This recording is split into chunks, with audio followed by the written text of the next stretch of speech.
This boss 100 tries, this one 50 tries, and this one I've lost count. This game is hard, but terribly fun and rewarding, and if you manage to get through this adventure without ever seeing this screen, then you are a true pro.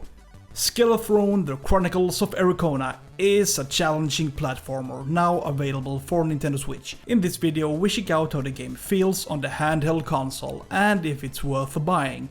The price is set at $15. Feel free to subscribe to my channel and give a thumbs up. Let's go!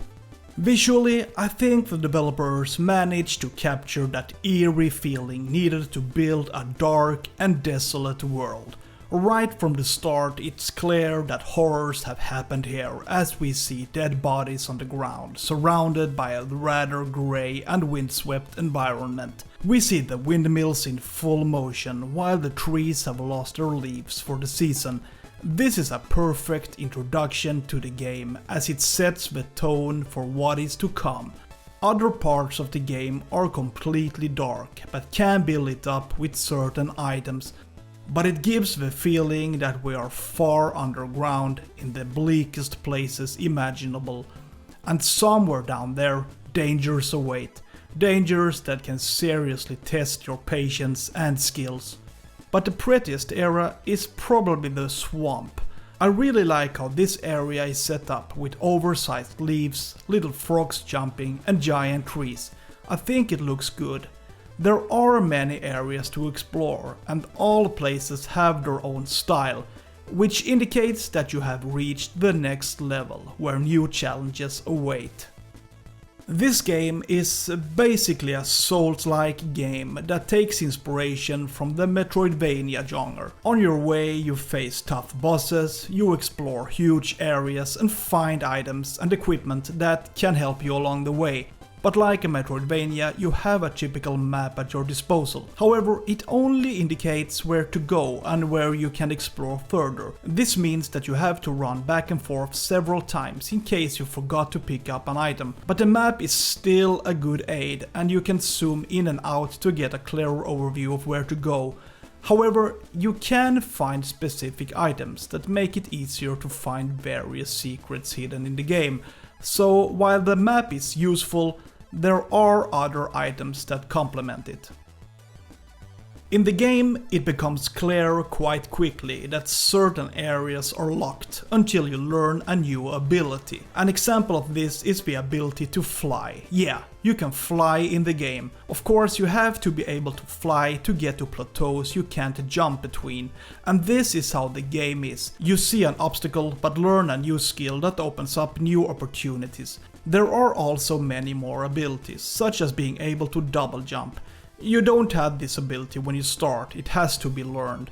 But aside from being able to double jump, you can also roll on the ground, which is a necessary ability to avoid enemy attacks. So basically, these abilities are what you mostly use to orientate yourself in the game, and the control basically feels just fine, especially when getting between different plateaus or running around in the big world. The control feels responsive, but I would also like to add that much of the time is spent in combat. And here there are a variety of weapons and techniques to use, so if you don't like how a weapon works, then you can choose another one. Personally, I prefer to use two-handed swords, as they have a better range than one-handed swords.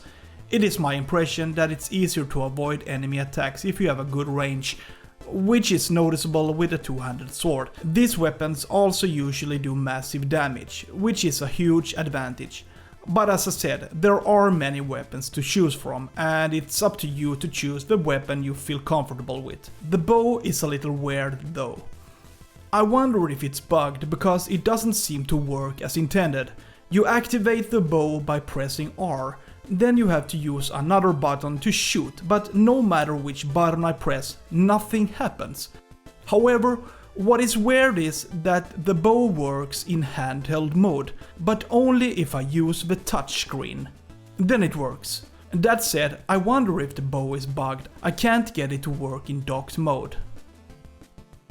So let's discuss the main content of this game, the bosses. There are many, and they are challenging. Each boss usually comes equipped with a variety of abilities and attacks, and they usually have a very large health pool as well. This means that you have to do the right things for a long time. That's how it was for me anyway. Very rarely could I stand and trade punches with the enemy.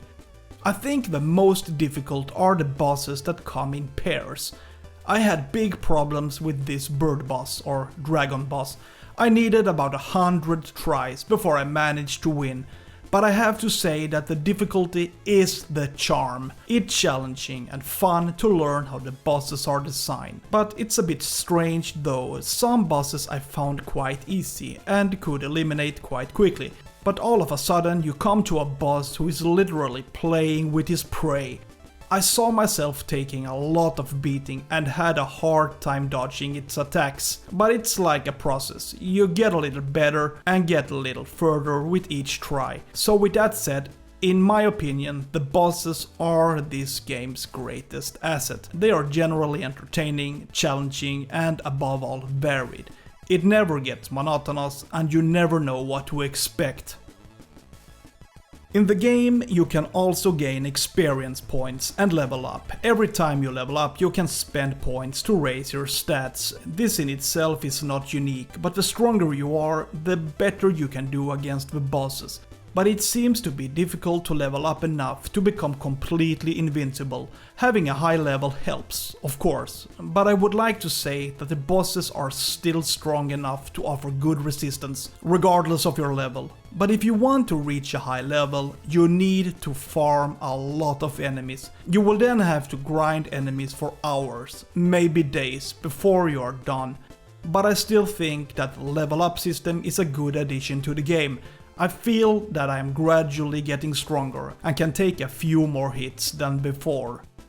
Skelethrone is definitely a challenging platformer that I think is worth the money, no question about it. But maybe it's a bit niche. You should like fighting bosses and you may sometimes need a little patience before you win. As far as I know, there is only one difficulty level, so forget easy mode. Here you get nothing for free. In terms of performance, I think it flows relatively well.